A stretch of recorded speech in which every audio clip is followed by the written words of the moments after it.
There we go. So, moving on, everything we learned with the periodic table is not going away. We are continuing to use it. So if there's things where you're like, oh my gosh, I don't feel totally confident with this, or like I'm still struggling with this, no worries, like we're gonna get a lot more practice with it. The items that we already learned, we're going to keep learning and practicing and using. So usually by the end of this unit, whatever you still felt uncomfortable with or not quite solid on, you'll be solid on. So kind of works out nice that way. So we know that the periodic table lists all the known elements in the world. And so far, we've really just kind of looked at these in isolation where, we're just looking at the lithium, or we're just looking at the beryllium, or, an individual element. Right, we've put those elements into groups so that we recognize similar properties. That's kind of where we're at. But we know that these things don't just stay in isolation, right? We have more than 118 items in our universe. We only have 118 elements, so there has to be some way that we get more stuff, and there is, and that's what this unit's going to be about. These new substances that form are called compounds. And these compounds, this is one of your vocab words. And they are substances that consist of atoms. Typically, a lot of times they're even going to be ions where they've exchanged some electrons, where you have two or more different elements in definite proportions that join to form a chemical bond. So like the example from the Bill Nye yesterday, H2O. What they mean by definite proportion is kind of like, this would be a 2-to-1 ratio. 2 hydrogens to every 1 oxygen. So it's not just random, that's very set, it has to be that proportion, or it changes the compound that you're dealing with. So 2 hydrogens to every oxygen, it could be, 500 oxygen, but you'd have to have 1,000 hydrogen to match that ratio. So you have to have that 2-to-1 to make it stay water. This new compound is going to have its own unique properties. So it might not have anything similar to the elements when they were by themselves. The biggest example that we'll always see, and you'll see this in almost all the videos we watch, all the examples, is sodium and chlorine. They're both, sodium will explode on contact with water, chlorine's a deadly gas. You put them together and it's table salt, which is very benign, very safe, very necessary actually for us to live. So it's kind of crazy when you take two very dangerous things, put them together, and it makes something perfectly safe and necessary. So that's the extreme version, but it is an example how different the elements are versus the compounds. So these elements chemically combine into new compounds, and that's how we get every known substance in our entire world.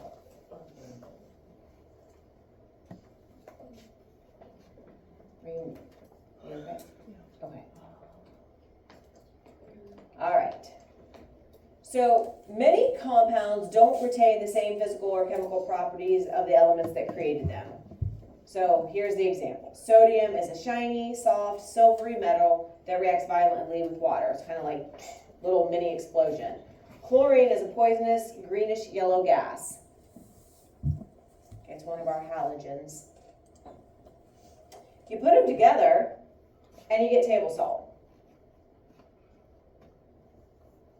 So the properties and characteristics that they had individually don't always necessarily match up with their characteristics when they bond or chemically combine with something else.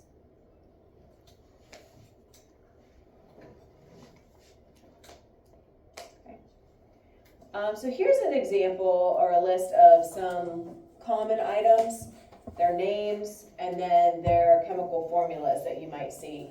So rubbing alcohol is 2 carbons, 6 hydrogens, and 1 oxygen. Antifreeze, 2 carbons, 6 hydrogens, and 2 oxygens. So the only difference between alcohol and antifreeze is the combination. You have 1 additional oxygen with the antifreeze versus alcohol. if you notice, aspirin, alcohol, antifreeze, they all have carbons, hydrogens, and oxygens, right? Just different arrangements or different proportions, and that's where it comes into effect. If you change the ratio, this is a 9:8:4. This is a 2:6:1. If you change that ratio, you get very, very different items. Even though it's the same elements, they combine differently. And even, let's see, yeah, those were the only 3 that had the exact same. So very, very different properties based on one extra oxygen or not, right? Antifreeze versus rubbing alcohol, very different things. All right. And it's nice that most of the time, like, we have a common everyday name, so we're not having to say sodium hypochlorite or sulfuric acid, right? We call it battery acid or bleach. So there are some things that have their own common, obviously common name that we are familiar with. Okay, so we're gonna look at these things called chemical formulas. We just saw the list on the last slide. The formula is going to tell us exactly what elements are involved and how many of each one of them.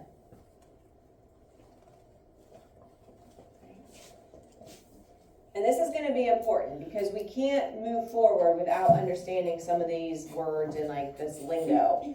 So one of your vocab words is the word subscript. Think of some things that have the prefix sub in them. Subway. Okay, so if we're talking not the restaurant, but like a subway system, where do you find a subway system located? Underground.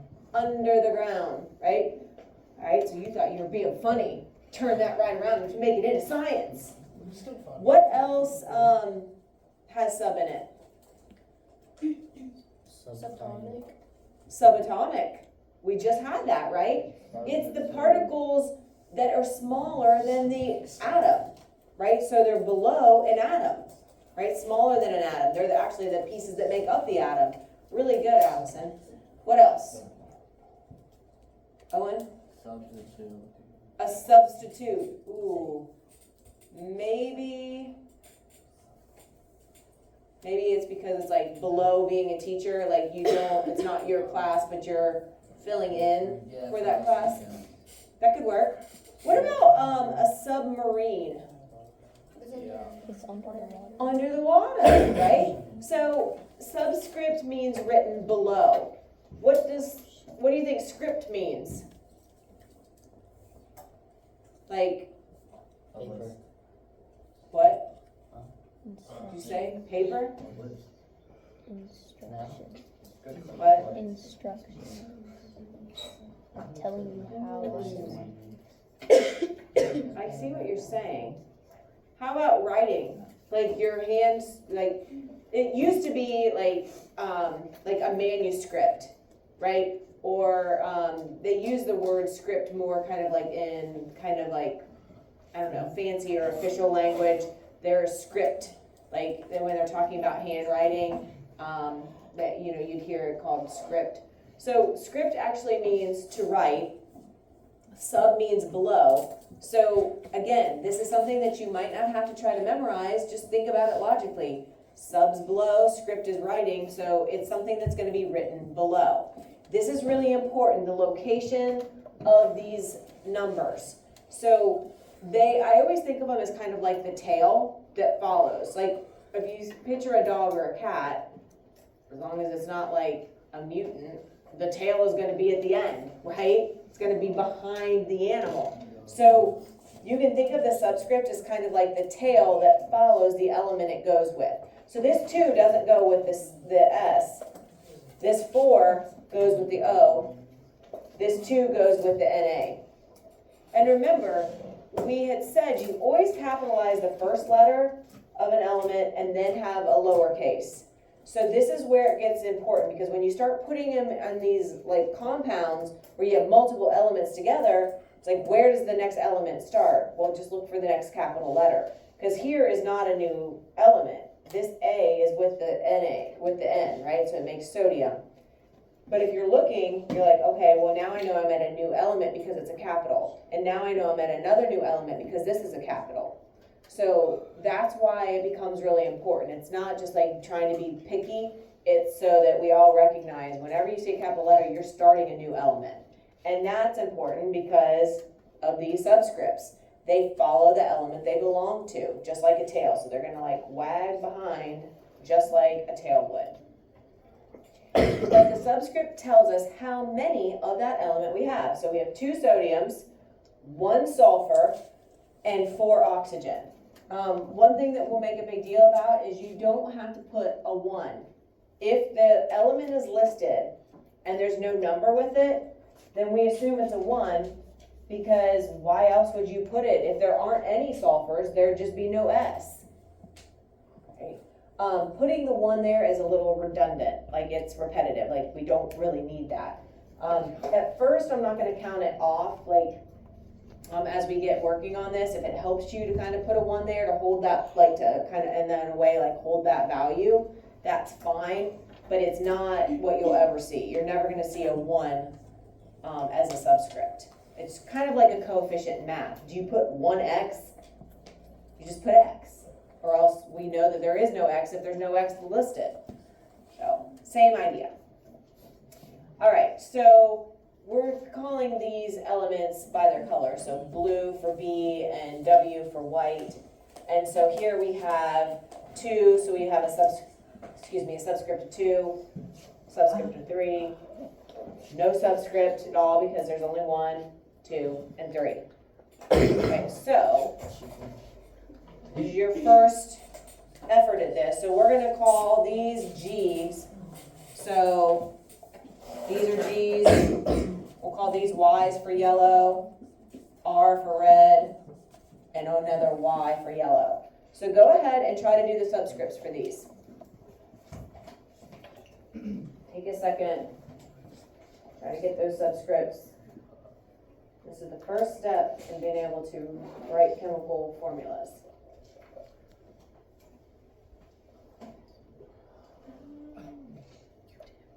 Will you call people up to answer or no? Just out loud. Oh, okay. Yep, you won't have to come up.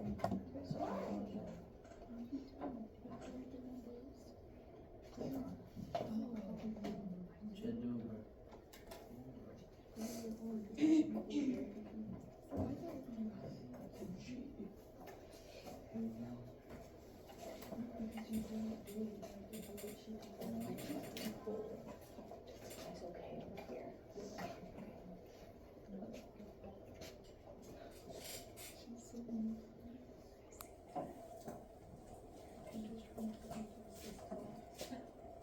Okay, so what is the subscript that is going to need to go with this first one?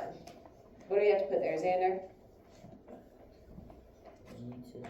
Yep, G2, right? I can't remember if they pop up there. Okay, I didn't think so. All right, so we have a G2. What about this one? What do you think? Just G. Just G. I'm not going to count it wrong if you put the 1, but we really don't need it. Redundant. What do you think, Allison? I put Y3. You are correct.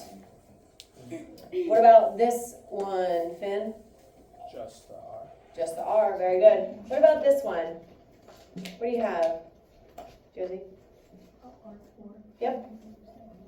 And this one? What do you have, Addie? Yep, Y7. Very good. Any questions on that? How do you get out of this class? How do you get out of this class? I see what time. Oh. Never mind, I see it. Jeez. You just walk out. I'm not offended. Don't worry, Xander. In my hand. Just walk out. Okay. So, anybody remember why those noble gases that just sit there on their donkeys are unique? Why? How are they different than all the other, like, 100 and some elements? They don't gotta do nothing. They don't gotta do nothing. They don't gotta do nothing. They don't. Why? Why don't they have to, and why don't they want to do anything? I'm pretty sure it's because they already have a total of 3 valence electrons. Absolutely. She said they already have a total valence. They're full. So whether they're full with 2 like helium is, or they're full with 8 like the rest of them are, looking at these dots, remember 2, 2, 2, 2, right? So they're already full. To add another electron, you'd have to put another energy level, right, Jack? Yeah. Okay? So that makes them very special. We call that being stable. They already have their 8 electrons, or helium has its 2, but it has a full valence. It doesn't need anything. Every other element is trying to get like this. And you guys did this on that lab where you had to add in that extra electron to give fluorine a full valence, and then it was stable, right? It was now charged, it was an ion because it had an extra electron, but it was stable now. Okay? And the noble gases have that, and that's why they're so special. And that's why they don't want to change. They don't gotta do nothing. They don't want to do anything.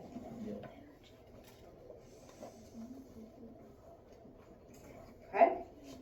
So we need to get the rest of our stuff, the rest of our elements, to get this way. And that happens through something called atomic stability. That's what they're after. Atoms try to form compounds because the compound that forms is more stable than the individual atoms. So if you look at this, you see sodium. It has, the inner level has 2, the next level has 8, and the third level has 1. Well, we know that that's no good, right? It wants to get rid of that 1. And chlorine has 2, 8, and 7. Well, 7 is 1 away from that magic number of 8. So if this little electron could just go to chlorine, sodium would be good because the level below it. Remember like how you kept trying to put the electrons, they won't take it if the level's full, right? And so if it's full, or if the level below it is there, it has to be full. So it's full and satisfied now. And now chlorine has the extra electron that sodium gave it. And so this is now a positive ion because there's actually more protons by 1. And here this is a negative ion because it has 1 extra electron, which is a negative. So you just ask yourself, what does it have more of?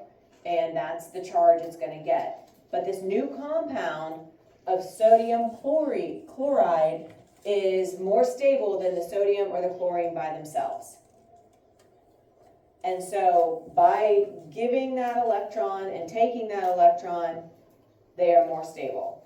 They have filled or emptied out a valence. And so they have satisfied what each of those elements needed by working together. So atoms can either gain, like the chlorine did, they can lose, like the sodium did, or we'll talk later about some atoms actually share electrons.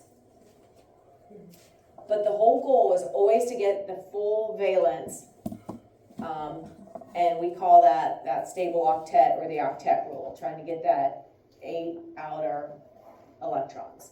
So we really don't care about the inner levels.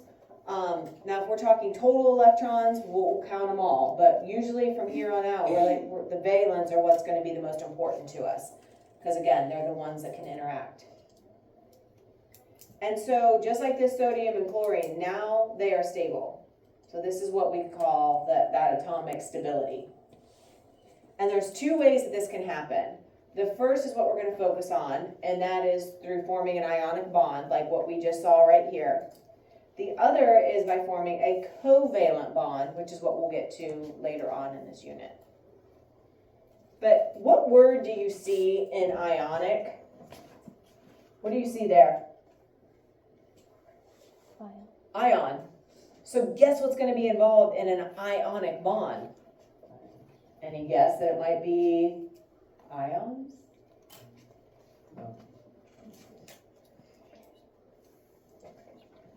All right. So, ionic bonds, so here's some more vocab. Ionic bonds make ionic compounds that are formed from the attraction of positive and negative ions. Ionic bonds are formed from ions. And an ion is an atom that has either gained or lost electrons. We know that, right? That was one of, we had ions as in our last vocab list, right? So you change the number of electrons. Like sodium has one less electrons. That means it has one more proton, which is why it's positive. Chlorine now has one extra electron, which is negative, so that's why it has a negative charge. And so ions of opposite charge are going to attract. Just like we've learned for years, especially last year we focused in a lot, opposite charges, they attract. Like charges are going to want to push away. So if you have a positive and you have a negative, they're going to want to come together. And that's how the compound forms. And so the compound itself, this compound of, for example, sodium chloride, is neutral because it has one positive ion and one negative ion, and so they kind of cancel out. So the whole compound now, this whole thing is neutral, but this is a positive charge and this is a negative charge if you're looking at them individually. And typically this is going to happen with metals and nonmetals. And I'm not sure why, but that tends to be something that people struggle with. Remember, the metals were the ones primarily on, like the majority of our table, are the metals. It's just on the right-hand side that we have our nonmetals. The nonmetals are going to be, if you remember looking at your periodic table, the charges down here, they're going to be our negative ones because they're taking on negatives. The metals are going to be our positive ions because they are giving electrons, meaning they have more positives now. So that makes sense that those two would be attracted. If they're giving and they're taking, that brings them together. These are weird words. This is not a cation. Like if we would look at, like most of the time people want to pronounce this as a cation. It's a cation. Cation. The way I remember this T in cat kind of looks like a plus sign. The cat ions form the positive ions. And they're the ones that have lost electrons. Typically they're the metals. And again, don't memorize this. Think about it logically. If you get rid of negatives, you now have more positives, making the element positive, just like our sodium. These are not anions. A lot of times people want to say pronounce this as anions. These are anions. They are the negative ones. Typically they're the nonmetals because they're going to be the ones that gain. Again, logically, think about it. If you now have more electrons are negative, they are going to have more negatives now. That makes them a negative ion. They outnumber the protons. Okay. If you've ever looked at like a battery, there is a positive end and a negative end or terminal, and we call the positive end the cathode and the negative end the anode. And you kind of see that in these words. Cation, the ion kind of changes to ode, cathode and anode. So if you've heard those terms ever, but yeah, on a battery you have the cathode and the anode, the positive and the negative, so those electrons can flow through that battery system. And so we're going to look at the very simplest type of compound, and these are the binary ionic compounds. Bi meaning like two, right? So like a bicycle, how many wheels does it have? Two. Binary code, how many letters are involved? Or numbers, not letters, sorry. How many numbers are involved?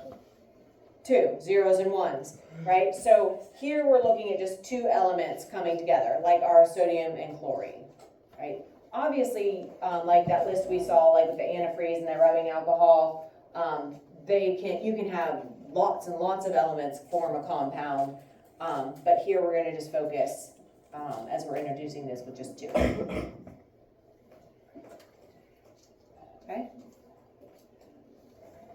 right. So, we already kind of talked about this, but why do you think a metal and a non-metal are typically going to bond? What do the metals do with their electrons?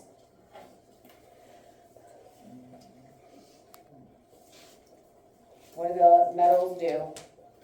Do they give them or do they take them? They give electrons or take electrons?